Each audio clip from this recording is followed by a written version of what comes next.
Halo teman-teman, saya Yohana Francisca Berusumbiring dari kelas HKP 6B, Program Studi Akuntansi Keuangan Publik Politeknik Negeri Medan. Kali ini saya akan membahas tentang materi bab 16, menyelesaikan pengujian dalam siklus penjualan dan penagihan piutang usaha. Pertama, kita akan membahas tentang metodologi untuk merancang pengujian atas rincian saldo. Dalam metodologi ini, terdapat 3 tahap yang akan dibahas. Yang pertama yaitu tahap pertama yang terdiri dari 3 subtahap. Subtahap yang pertama yaitu mengidentifikasi resiko bisnis klien.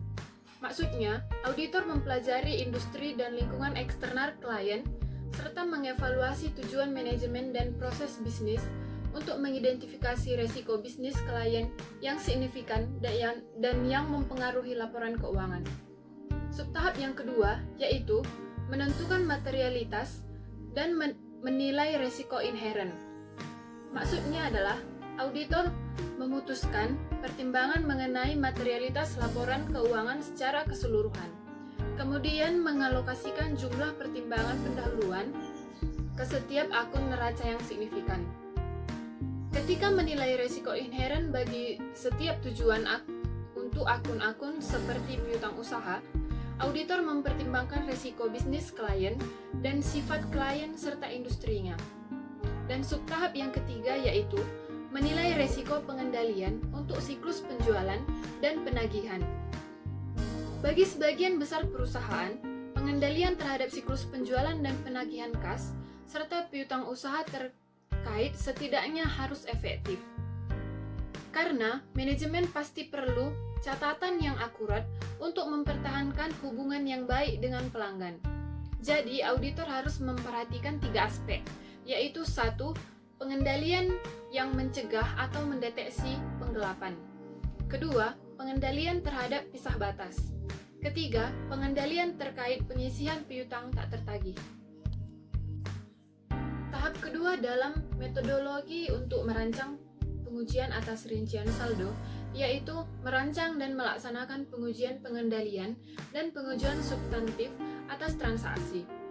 Maksudnya, auditor menggunakan hasil pengujian substantif atas transaksi untuk menentukan sejauh mana resiko deteksi yang direncanakan akan dipenuhi bagi setiap tujuan audit yang berkaitan dengan saldo piutang. Dan tahap ketiga yaitu merancang dan melaksanakan prosedur analitis. Maksudnya, auditor melaksanakan prosedur analitis untuk siklus penjualan dan penagihan secara keseluruhan, bukan hanya untuk piutang usaha, karena hubungan erat antara akun laba rugi. Karena prosedur analitis merupakan pengujian substantif, prosedur itu akan mengurangi sejauh mana auditor harus melakukan pengujian yang terinci atas saldo. Materi berikutnya adalah merancang pengujian atas rincian saldo. Ketika membahas tentang merancang pengujian atas rincian saldo, kita akan fokus pada tujuan audit yang berkaitan dengan saldo. Yang pertama, yaitu piutang usaha ditambahkan dengan benar sama dengan file induk serta buku besar umum. Pengujian piutang usaha dan piutang tak tertagih didasarkan pada age trial balance dan auditor harus menelusuri sampel setiap saldo ke dokumen pendukung.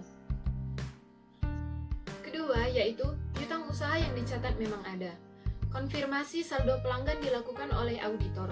Jika pelanggan tidak merespon konfirmasi, auditor akan memeriksa dokumen pendukung untuk melakukan verifikasi pengiriman barang dan bukti penerimaan kas untuk menentukan apakah piutang dapat ditagih atau tidak.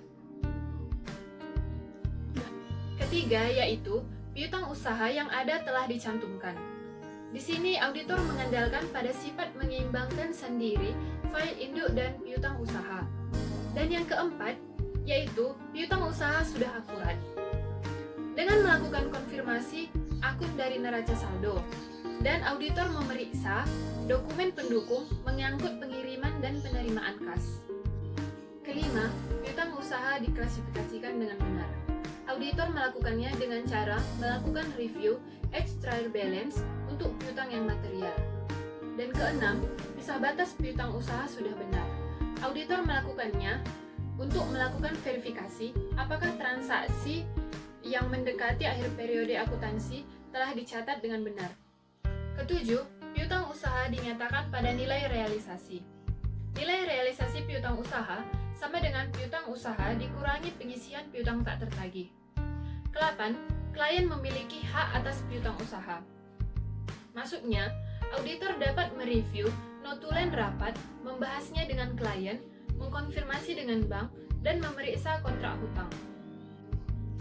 Dan tujuan yang terakhir yaitu ke-9, penyajian dan pengungkapan piutang. Untuk mengevaluasi apakah penyajian dan pengungkapan telah memadai, auditor harus memahami prinsip-prinsip akuntansi yang berlaku secara umum, serta persyaratan penyajian dan pengungkapan. Materi yang selanjutnya yaitu konfirmasi piutang usaha. Apa itu konfirmasi piutang usaha?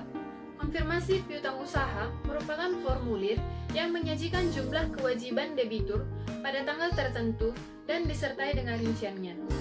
Tujuan dilakukan konfirmasi piutang usaha yaitu untuk memenuhi eksistensi, keakuratan, serta pisah batas. Dalam konfirmasi piutang usaha, terdapat dua jenis konfirmasi. Yang pertama yaitu konfirmasi positif.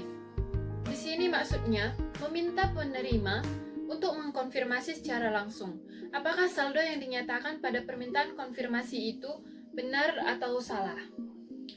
Dalam konfirmasi positif terdapat form konfirmasi kosong, yaitu merupakan jenis konfirmasi positif yang tidak menyatakan jumlah pada konfirmasi, tapi meminta penerima untuk mengisi saldo atau melengkapi informasi lainnya. Dan dalam konfirmasi positif terdapat konfirmasi faktur, yang merupakan jenis konfirmasi positif di mana setiap faktur akan dikonfirmasi dan bukan saldo piutang usaha pelanggan secara keseluruhan. Dan jenis konfirmasi yang kedua yaitu konfirmasi negatif. Konfirmasi negatif ditujukan kepada debitur, tetapi hanya akan meminta respon jika debitur tidak setuju dengan jumlah yang dinyatakan. Penetapan waktu. Bukti yang paling dapat diandalkan dari konfirmasi baru akan diperoleh jika konfirmasi itu dikirim sedekat mungkin dengan tanggal neraca. Berikutnya yaitu keputusan sampling. Pertama, kita akan mengukur ukuran sampel. Faktor utama yang mempengaruhi ukuran sampel adalah 1. Materialitas kinerja, 2. Resiko inherent, 3. Resiko pengendalian, 4. Resiko detektif yang dicapai dari pengujian substantif lainnya, 5. Jenis konfirmasi. Pemilihan item untuk pengujian. Diperlukan beberapa jenis klarifikasi pada sebagian besar konfirmasi. Auditor mempertimbangkan baik nilai setiap piutang maupun lamanya piutang itu beredar. Berikutnya, mengenai verifikasi alamat dan penyelenggaraan pengendalian. Auditor harus melaksanakan prosedur untuk memverifikasi alamat atau alamat email untuk konfirmasi piutang.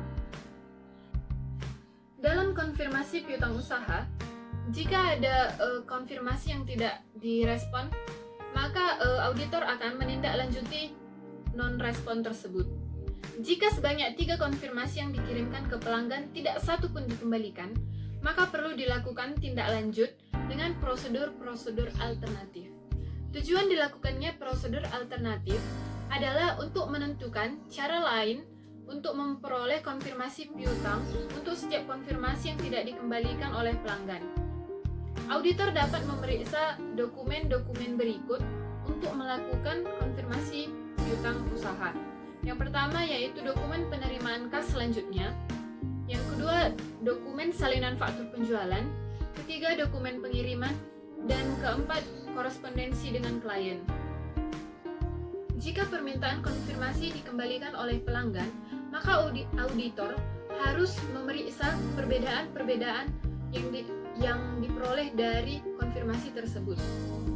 Jadi auditor akan melakukan analisis perbedaan. Yang pertama yaitu pembayaran telah dilakukan.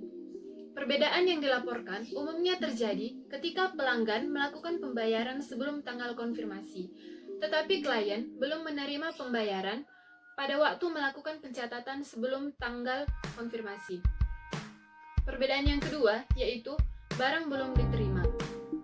Perbedaan ini umumnya terjadi karena klien mencatat penjualan pada tanggal pengiriman dan pelanggan menerima akuisisi ketika barang diterima. Perbedaan yang ketiga yaitu barang telah dikembalikan dan kelalaian klien untuk mencatat memo kredit. Hal ini dapat diakibatkan oleh perbedaan waktu atau pencatatan retur dan pengurangan penjualan yang tidak tepat. Dan perbedaan yang terakhir yaitu kesalahan klerikal dan jumlah yang diperdebatkan. Jenis perbedaan yang paling mungkin dilaporkan dalam catatan klien adalah jika pelanggan menyatakan bahwa ada kesalahan harga yang dikenakan atas barang rusak, kuantitas barang yang tidak tepat, dan barang belum diterima ataupun sebagainya. Dan materi yang terakhir yaitu menarik kesimpulan. Jika semua perbedaan telah diselesaikan, termasuk yang ditemukan dalam melakukan prosedur alternatif, auditor harus mengevaluasi ulang pengendalian internal. Salah saji klien harus dianalisis untuk menentukan apakah hal tersebut konsisten atau tidak konsisten dengan tingkat resiko pengendalian yang dinilai pada awal audit. Sekian materi yang dapat saya jelaskan pada kali ini. Saya harap dapat berguna bagi teman-teman sekalian, dan apabila ada kesalahan dalam penyampaian, saya mohon maaf. Terima kasih.